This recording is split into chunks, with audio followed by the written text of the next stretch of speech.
Chapter 1. The Call from My Husband's Study.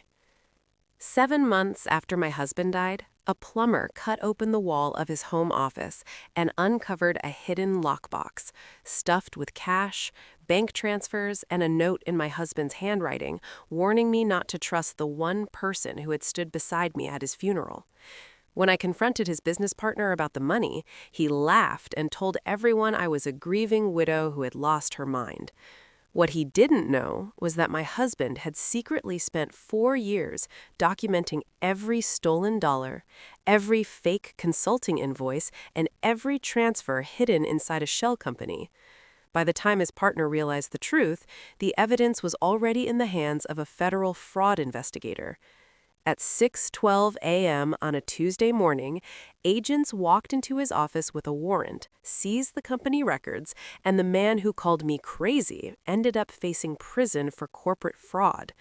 And the reason they had everything they needed was because my husband had planned for one thing before he died: that I would be the one who finished what he started. 7 months after my husband Daniel died, I believed the worst part of my life was already behind me. I had survived the hospital calls, the funeral, the weeks of people bringing casseroles and speaking in quiet voices as if grief were contagious. By the spring of 2024, my life had settled into something that looked almost normal again. I worked my shifts as a dental hygienist at a small clinic in Cedar Ridge, Ohio. I drove home each evening to the quiet house Daniel and I had shared for nearly 20 years. I learned how to fix small things myself and slowly adjusted to the silence that followed me from room to room. Most days, I convinced myself I was healing. Then a plumber called me during church. It was a Sunday morning in early April. I was sitting halfway back in the sanctuary of Willow Creek Community Church, listening to the soft rhythm of the pastor's voice while sunlight streamed through the tall glass windows. My phone vibrated in my purse. At first, I ignored it. The vibration stopped, then started again. Something about the persistence of it made me reach down and glance at the screen. An unfamiliar number.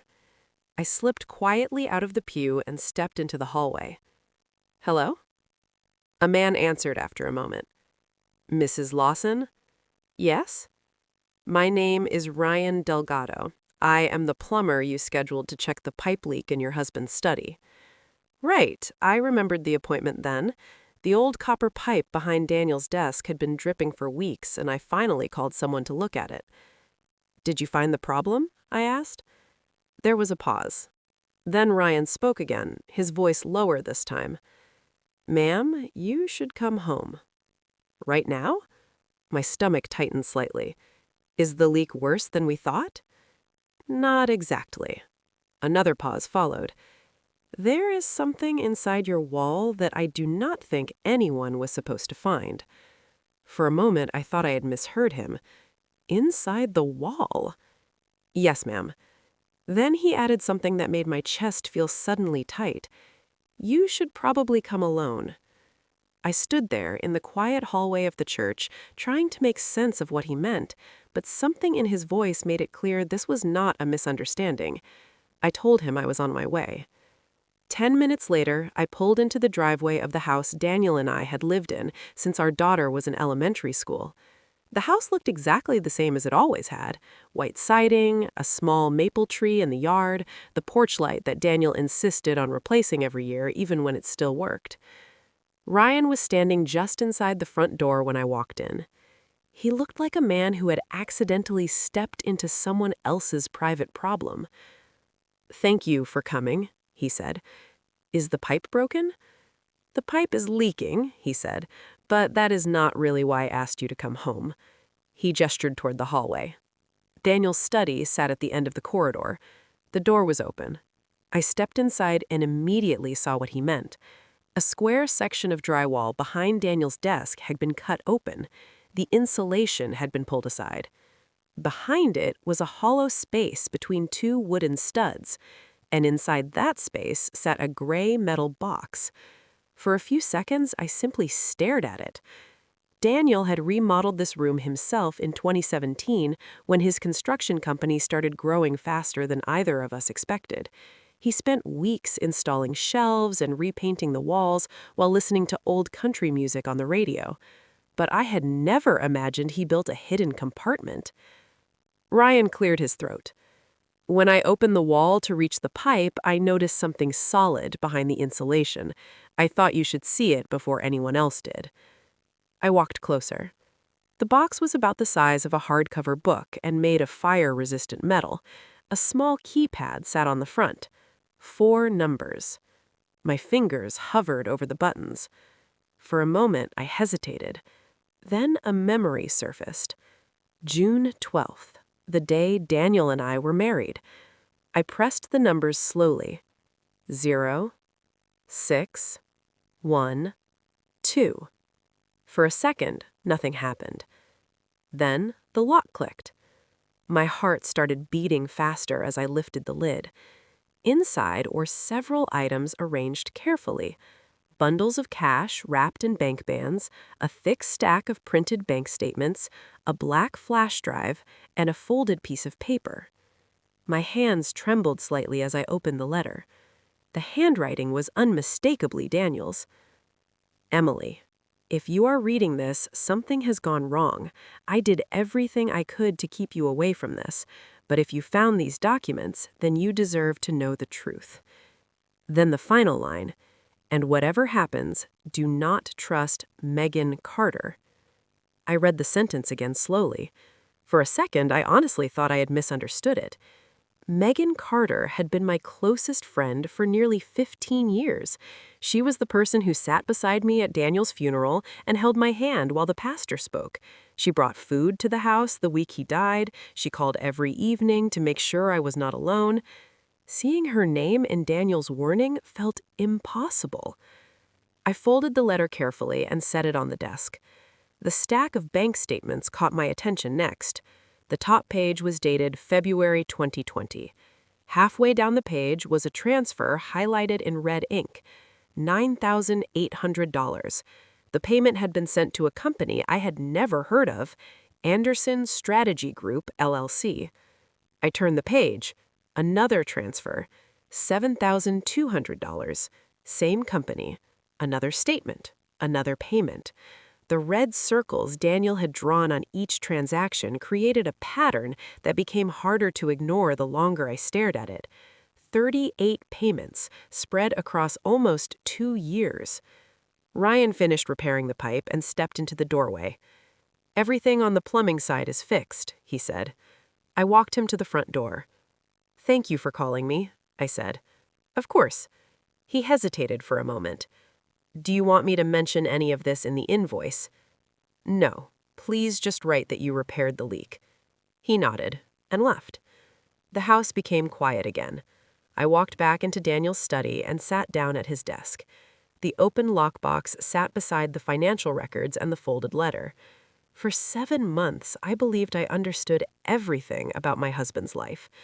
But as I looked at the hidden compartment inside the wall and the documents he had protected there, a realization slowly settled over me.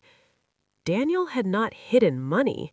He had hidden evidence. Chapter 2. The Company That Shouldn't Exist. That night, I barely slept.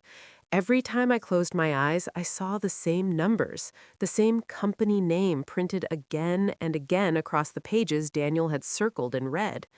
By morning, the bank statements covered nearly the entire kitchen table.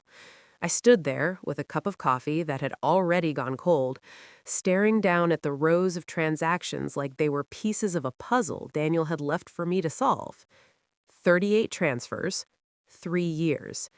Every single payment sent to the same company, Anderson Strategy Group, LLC.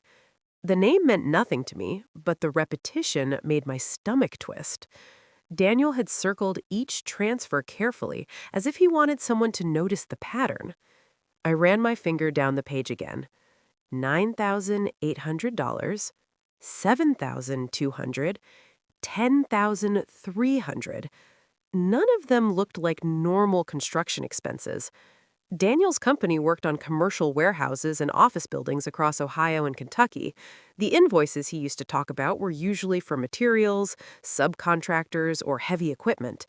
Consulting fees like these made no sense. I gathered the papers into a stack and carried them back to the study. The open lockbox still sat on Daniel's desk exactly where I had left it the night before. For a moment, I simply stood there, looking at the room that had once been the center of Daniel's work life. The shelves were still lined with binders, the desk organized the way he always kept it. Nothing about the room suggested that something illegal had been happening behind the scenes. I picked up the small flash drive from the box and plugged it into my laptop. The screen lit up immediately. Enter password. I tried Daniel's birthday first. Nothing. Then our anniversary. Still nothing. I tried the name of the largest warehouse project he had completed the year before he died. Access denied. I leaned back in the chair and let out a slow breath. Daniel had left me evidence, but he had also made sure it would not be easy to access. The thought bothered me more than I expected. If he wanted me to find the drive, why make it so difficult to open? I removed the flash drive and slipped it back into my pocket. The bank statements were something I could investigate immediately, and there was one person who might understand what I was looking at. That afternoon, I drove downtown to the office of Daniel's lawyer. The building overlooked the Ohio River, a quiet, brick structure Daniel had visited dozens of times during the years his construction company was growing. Martin Hayes had represented Daniel since the business was founded. He was tall and thin with gray hair and the calm voice of someone who had spent decades explaining complicated legal problems to anxious clients. When I walked into his office, he stood up and offered a warm handshake. "Emily, it is good to see you." I wish it were under better circumstances. He noticed the folder in my hands. "What can I help you with?" I placed the stack of bank statements on his desk. "I found these in Daniel's study yesterday." He began flipping through the pages slowly. At first, his expression remained neutral. Then he stopped on one of the entries. The line that had caught his attention was the same one that had bothered me. Transfer to Anderson Strategy Group, LLC. Martin stared at the page for a moment. I was hoping I would never see that name again. My chest tightened. "You know it?" He turned his computer screen toward me and began typing. A corporate registry database appeared. A moment later, a company record filled the screen. Anderson Strategy Group, LLC. Registered in Kentucky. Year formed, 2018. Owner listed as Robert Caldwell. I stared at the name. For a moment, I honestly thought Martin had made a mistake. Robert Caldwell was Daniel's business partner, the man who had helped him build Lawson Caldwell Development from a small two-man operation into a company handling multi-million-dollar construction contracts. "That cannot be right," I said quietly. Martin leaned back in his chair. "How many of these transfers are there?" 38. He reached for a calculator and began entering numbers. The clicking of the keys filled the office. After a moment, he stopped. $347,216. The amount hung in the air between us. "That cannot be legal," I said. "If Daniel did not authorize those payments, then it is fraud." My stomach dropped. Daniel circled every one of them. He must have known. Martin nodded slowly. It looks like he was documenting them, tracking the transactions over time. I hesitated before reaching into my purse. "There's something else." I unfolded the note Daniel had left in the lockbox and handed it to him. He read it carefully. When he reached the last line, his eyebrows lifted slightly. "Do not trust Megan." He set the paper down on the desk. "Who is Megan?" "My best friend." He studied my face. Then Daniel had a reason for writing that. The drive home felt longer than usual. Late afternoon sunlight stretched across the streets as I turned into my neighborhood. Our house looked exactly the same as it had that morning, quiet and ordinary. But now I knew something about Daniel's life that I had never suspected before. He had spent years tracking financial transactions inside his own company, and the man responsible might have been his partner. I had just started cooking dinner when my phone rang. The name on the screen made my stomach tighten again. Megan Carter. I answered. "Hey, Emily," she said cheerfully. "How are you doing today?" I kept stirring the pot on the stove. "I'm fine." "You sound tired." "Just a long day." There was a small pause. Then she spoke again. "You know something funny? I drove past your house earlier this afternoon." I froze. "You did?" "Yeah, I was showing a house down the street. I noticed a plumbing truck in your driveway." I forced my voice to stay calm. "Just fixing an old pipe." "Everything okay?" "Yes." Another pause followed. Then Megan asked the question that made my chest tighten. "Have you been going through Daniel's office again?" "Why would you ask that?" "Oh, nothing," she said quickly. "I just thought maybe you were organizing his files or something. You know how Daniel kept all his business paperwork in there." I forced a small laugh. "Not really. I've been avoiding that room." She seemed satisfied with that. "Well, if you need help with anything, just let me know." After we hung up, I stood in the kitchen for several seconds staring at the phone in my hand. Then I walked slowly back down the hallway toward the study. The lockbox still sat open on Daniel's desk, the bank statements lay where I had left them, and the note with Daniel's handwriting rested beside them. Do not trust Megan. For the first time, I understood something that had not made sense the night before. Daniel had not only been tracking fraud inside his company, he had been hiding the evidence from people close enough to our lives to notice what he was doing. And the more I thought about the name on those bank transfers, the clearer the truth became. Robert Caldwell had not just been Daniel's partner, he had been stealing from him for years. Chapter 3. The Storage Unit. The key appeared the next morning when I opened the lockbox again. At first, I thought I had already seen everything Daniel left inside: the cash, the bank statements, the flash drive, and the note warning me not to trust Megan. But as I lifted the box from the desk, something about the bottom lining caught my attention. It did not sit completely flat. I pressed my finger gently against the fabric. One corner lifted slightly. My heart began to beat faster. I carefully peeled the lining back, and a small brass key slid loose from beneath it, tapping softly against the metal base of the box. Attached to the key was a faded plastic tag. The lettering had worn down over time, but I could still read it. Rivergate Storage, Unit 314. For a moment, I simply stared at it. Daniel had hidden the key inside a secret compartment inside a lockbox that was itself hidden in the wall of his office.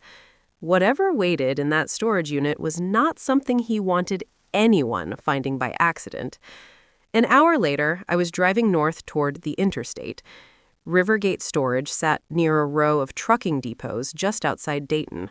The place looked exactly like every storage facility I had ever passed without noticing.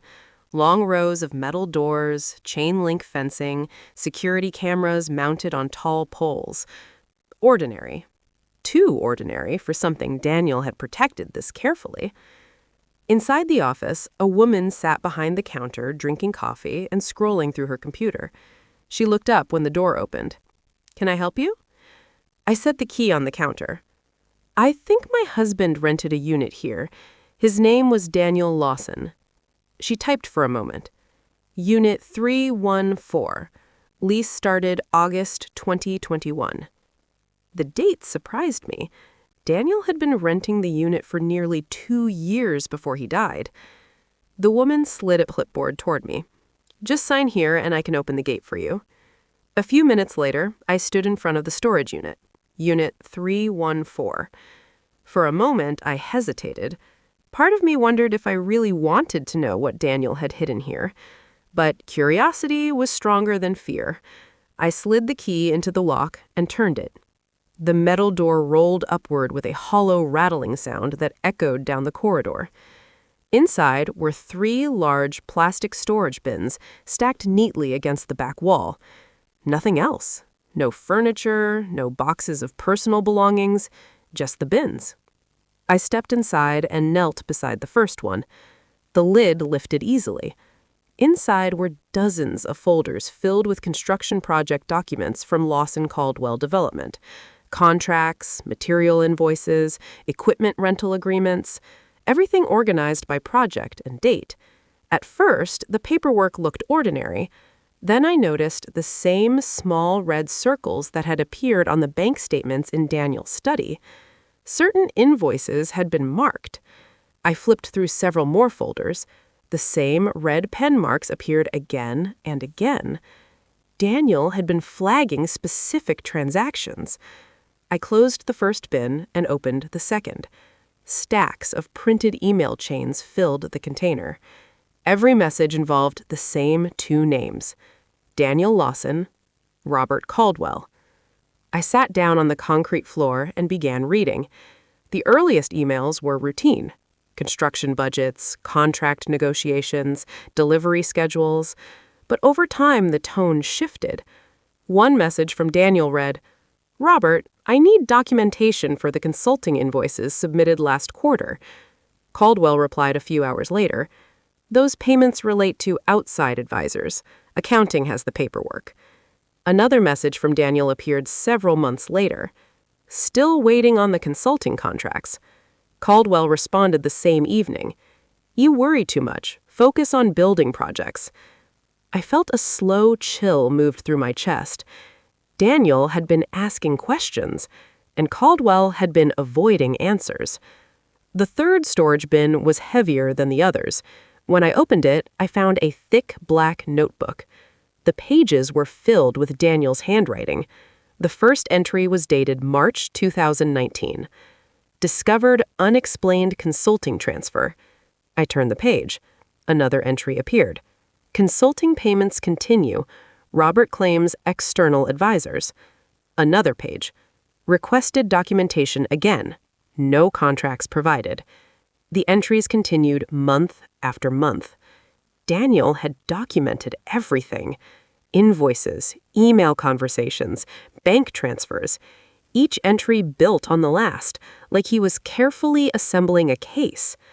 By late 2020, the tone of the notebook had changed. Consulting transfers exceed $100,000. No documentation. Robert increasingly defensive. My hands trembled slightly as I continued reading. The final entries were written only weeks before Daniel died. Fraudulent transfers approaching $300,000. Need legal advice before confronting Robert. I closed the notebook slowly. Daniel was not part of the fraud. He had been investigating it. For years, he had quietly gathered evidence against his own business partner. I packed the documents back into the bins and drove straight to Martin Hayes' office.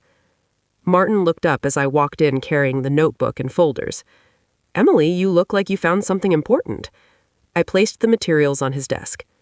Daniel rented a storage unit. Martin opened the notebook and began reading.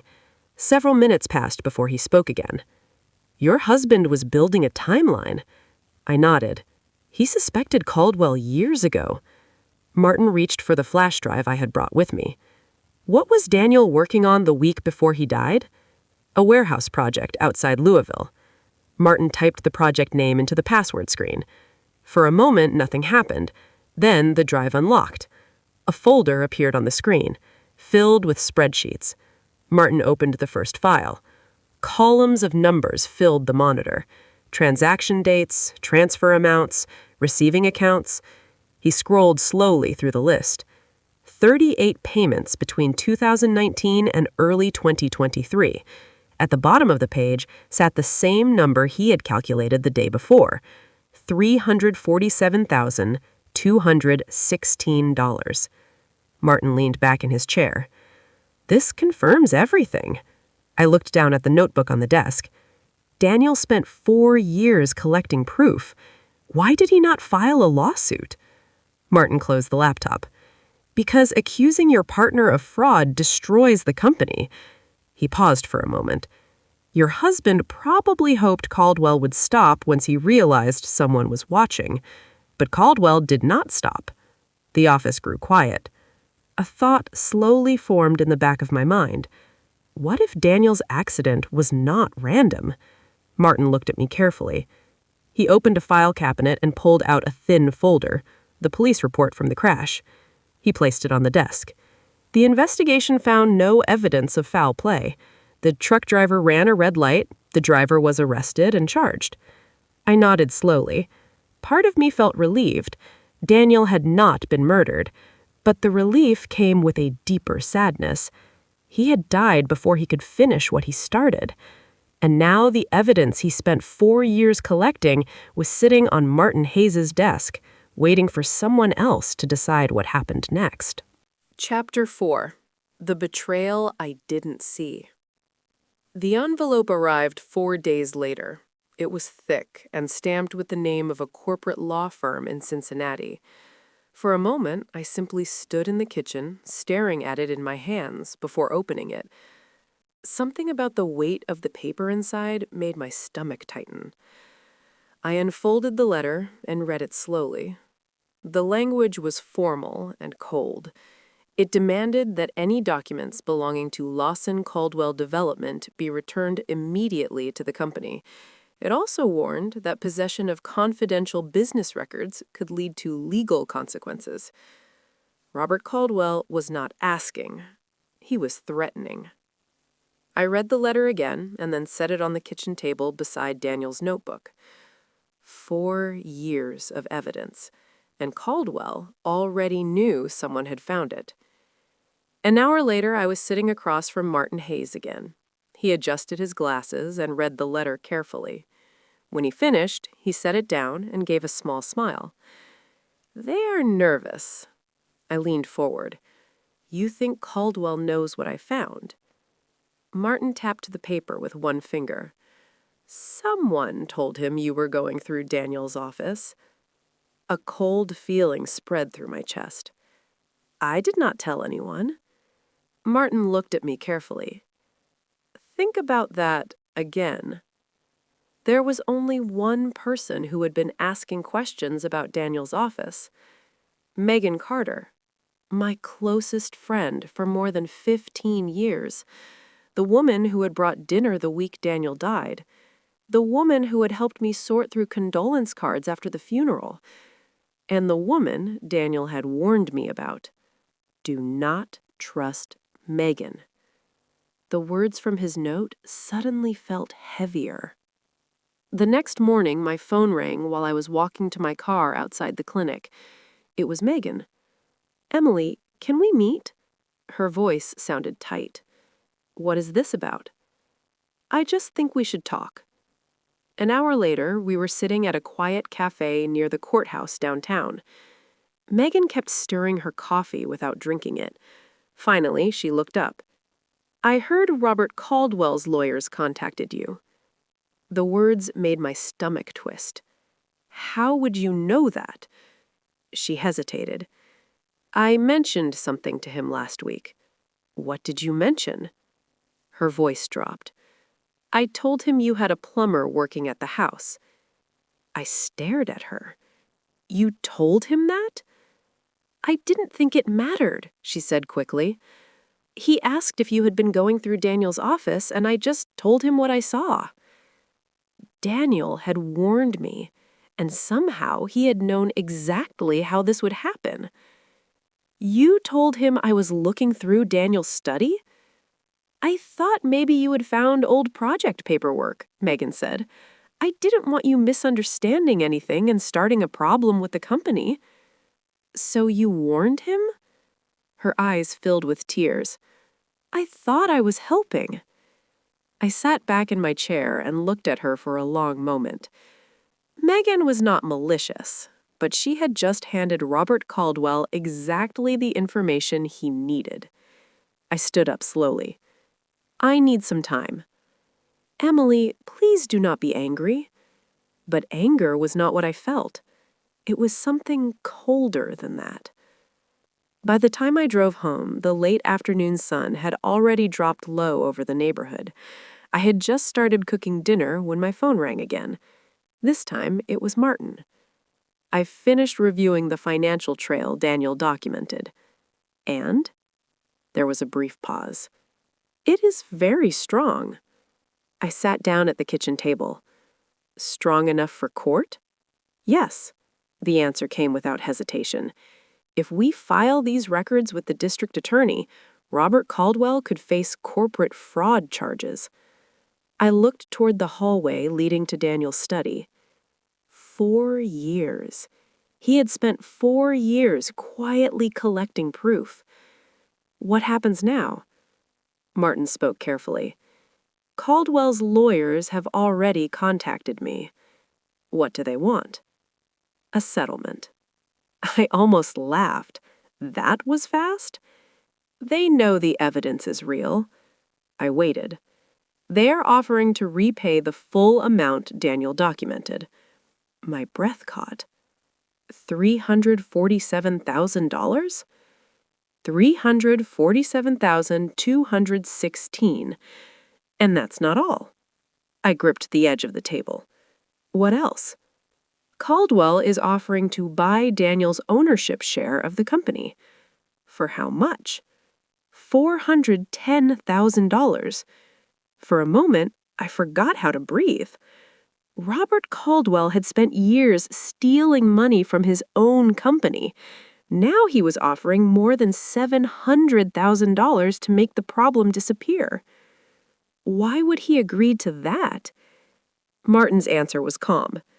Because the alternative is worse. What alternative?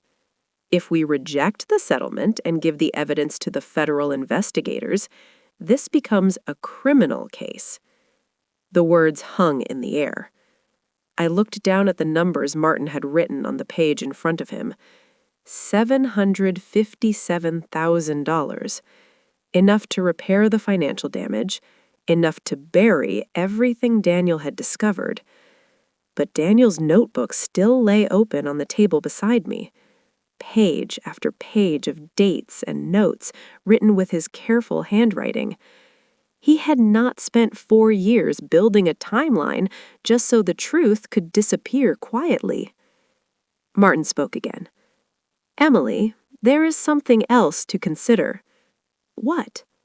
If Caldwell is charged, the company will likely collapse. And the employees? Many of them would lose their jobs. That thought hit harder than I expected. Daniel had built that company from nothing. He cared deeply about the people who worked there, the construction crews, the project managers, the office staff. For years, he had told me stories about them at the dinner table. Now, the entire company was balanced on the edge of a decision he never got the chance to make. Martin's voice broke through my thoughts. What do you want to do? I stared at the settlement numbers for a long time. $757,000. A quiet ending. A closed file. But Daniel's notebook still lay open on the table beside me. 4 years of truth waiting to be seen. Finally, I spoke. I want to see Robert Caldwell. There was a moment of silence. That can be arranged, he said. Good, because before I decided what to do with Daniel's evidence, there was one thing I needed to see. The look on Robert Caldwell's face when he realized I knew everything. Chapter 5. Justice Quietly. 3 days later, I walked into Robert Caldwell's office carrying the evidence my husband had died protecting. The building was the same one Daniel had helped design 10 years earlier, when Lawson Caldwell Development was still a small construction company trying to win its first regional contracts. The lobby smelled faintly of fresh paint and polished tile. Employees moved through the hallway carrying folders and talking quietly about project schedules. For a moment, it felt like stepping into a version of the past where nothing had gone wrong. But the folder in my hands reminded me exactly why I was there. The receptionist recognized me immediately. Emily Lawson? Her voice softened slightly. Mr. Caldwell is expecting you. I nodded and followed her down the corridor. Robert Caldwell's office sat at the far end, behind a glass door. She knocked once and then stepped aside. He was standing behind his desk when I entered. For a moment, neither of us spoke. Robert Caldwell looked older than the last time I had seen him at Daniel's funeral. The confident energy he once carried around construction sites had been replaced by something more cautious. He gestured toward the chair in front of his desk. "Please, sit." I remained standing. Instead, I placed the folder on the desk between us. Robert glanced down at it, then back at me. I was wondering when this conversation would happen. "Go ahead," I said quietly. He opened the folder. Inside were copies of the spreadsheets Daniel had hidden on the flash drive. Every unauthorized transfer was documented. Every suspicious invoice Daniel had tracked for years sat neatly arranged on the pages. Robert flipped through them slowly. The silence in the office stretched. Finally, he looked up. "Daniel left this for you, did he not?" "Yes." Robert leaned back in his chair and studied the documents again. "Your husband was very thorough. Daniel trusted you." The words came out before I could stop them. "And you stole from him anyway." Robert closed his eyes briefly. When he opened them again, the confidence he once carried seemed to have faded. "I borrowed money from the company. That is what people say when they do not plan to give it back." He did not argue. Instead, he stared down at the spreadsheets. For a long moment, neither of us spoke. Finally, he asked the question he had been avoiding. "What exactly do you want?" I slid another document across the desk, the settlement agreement Martin Hayes had prepared. Robert read the first page slowly, then the second, then the third. By the time he reached the end, the color had drained from his face. "You are asking for everything." "No, I am asking for what Daniel already proved. Repayment of $347,216. Purchase of Daniel's ownership share for $410,000. Corporate restructuring that removes you from financial control." Robert stared at the numbers for several seconds. "And if I refuse?" I met his eyes. "Then the documents go to federal investigators." The words hung in the air. Robert looked down at the spreadsheets again. Daniel had been documenting every transfer for 4 years. "You did not know that, did you?" He shook his head slowly. "No. I suspected he was asking questions, but I never imagined he was building a case." He leaned back in the chair and exhaled. "Your husband was very patient. Daniel believed people should have the chance to do the right thing." Robert gave a tired laugh, and I kept taking advantage of that. He picked up the pen on his desk and turned it slowly between his fingers. "If I sign this agreement," he said quietly, "there will be no criminal charges. That depends on whether the payments are completed." Robert looked around the office as if seeing it for the first time. "Daniel helped build this company from nothing." "Yes. And I almost destroyed it." The pen touched the paper. The sound of his signature moving across the page was quiet but final. When he finished, he pushed the agreement back toward me. "Daniel deserved better than what I did to him." I closed the folder. 3 days later, the first payment arrived. 2 weeks after that, the remainder followed. When the final transfer cleared, the amount sitting in my account totaled $757,216. That evening, I sat alone in Daniel's study. The room looked almost exactly like it had the night I discovered the hidden compartment inside the wall. The drywall had been repaired. The paint matched perfectly. But the lockbox still sat in the top drawer of Daniel's desk. I opened it again. Inside were the same items that had started everything: the bank statements, the flash drive, Daniel's handwritten note. For a long time, I sat there reading his words again. If you are reading this, something has gone wrong. Daniel knew the risk he was taking when he began documenting the fraud, and he made sure that if something happened to him, the truth would survive. I used part of the settlement money to pay off the remaining mortgage on the house. For the first time since Daniel died, the weight of that monthly payment was gone. The rest of the funds went into savings. It was not money I had ever asked for, but it was money that had been taken from the company Daniel worked so hard to build. A few months later, Lawson Caldwell Development no longer existed. Robert Caldwell sold his remaining shares during the restructuring. The company was absorbed by a larger construction firm based in Indianapolis. Most of the employees kept their jobs, which was something Daniel would have wanted. Sometimes I still sit in the study late in the evening, the same place where I first discovered the lockbox hidden inside the wall. The house is quiet again, but the quiet feels different now. Not empty, just peaceful. Daniel once told me that the most dangerous lies are the ones people believe they have buried forever. But the truth has a strange way of resurfacing. Sometimes it waits in a folder, sometimes it hides inside a flash drive, and sometimes it sits quietly inside a wall until someone finally opens it. Justice does not always arrive in a courtroom.